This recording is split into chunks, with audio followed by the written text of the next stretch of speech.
Gudoomiyaha Gobolka Sanaag iyo waftigu uu hogaaminayay ayaa intuu ku sugnaa magaalada Yube waxa uu xadhiga ka jaray mashaariic horumarineed oo ay xukuumadda Soomaaliland ka hirgelisay degmada Yube. mashaariicdan oo ka kooban saribad iyo dhisme cusub oo lagu kordhiyay MCH-ka magaalada Yube iyagoo wax badan ka tari doona nolosha aasaasiga ah ee deegaankaasi. waxaana ugu horeyn halkaasi ka hadlay injineer Bashiir Cabdi Ducaale oo ah gudoomiyaha shirkadda dhismayaashan fulisay ee Mother Construction. Salaatu wasalaam ala rasuulillah sallallahu alayhi wasallam. Gudoomiye halkan waa saribadii degmada Yube waxaa dhistay shirkadda Mother Construction Company waana wakiil ka ahay ama manager ka ahay.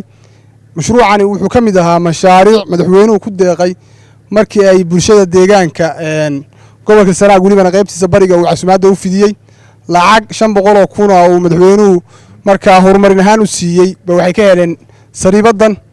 lacagta saribada ku baxday waxay ahayd 30 kun gudoomiye meesha inta la eeg 30 kunna waa dareemi kartaa. halkan waa waarkii cusbaa ee MCH-ka degmada Yube lagu kordhiyay wuxuu ka mid ahaa miisaaniyadii 2020 ee mashaariicda sida gaarka gobolada bari loogu horumariyay 2%-ka. waarkan wuxuu ka kooban yahay waad ballaaran oo ilaa 9 sariirood ilaa 10 sariirood geli karaan qolkii nurse roomkii iyo suuli. waxaan u malaynayaa aad bay uga faa'iideysan doonaan. waxaa isaguna halkaasi ka hadlay boqor Ibraahim Maxamed Xasan oo xukuumadda Soomaaliland uga mahadnaqay waxqabadkan ay deegaankan ka hirgelisay. Raxmaan Raxiim waa iska xilli kulayla gudoomiye sida uu sheegay ninkan kontaraaga qaatay waa saribadii anaga maanta maamul ahaan ama degmo ahaan nagu wareegtay waa kugu soo dhaweynaynaa. waxaan jecelahay inaad xadhiga nooga jirto. ugu dambeyntii waxaa halkaasi ka hadlay gudoomiyaha gobolka Sanaag injineer Axmed Cismaan Xasan isagoo si toosan xadhiga uga jaray mashaariicdan dawladdu ka horgelisay degmada Yube ee bariga gobolka Sanaag. waa dhismo fiican baalan ka dhisay gudoomiye waxa la doonayaa dhismo fiican weey. dhismaha fiican waxa laga rabaa in laga faa'iideysto.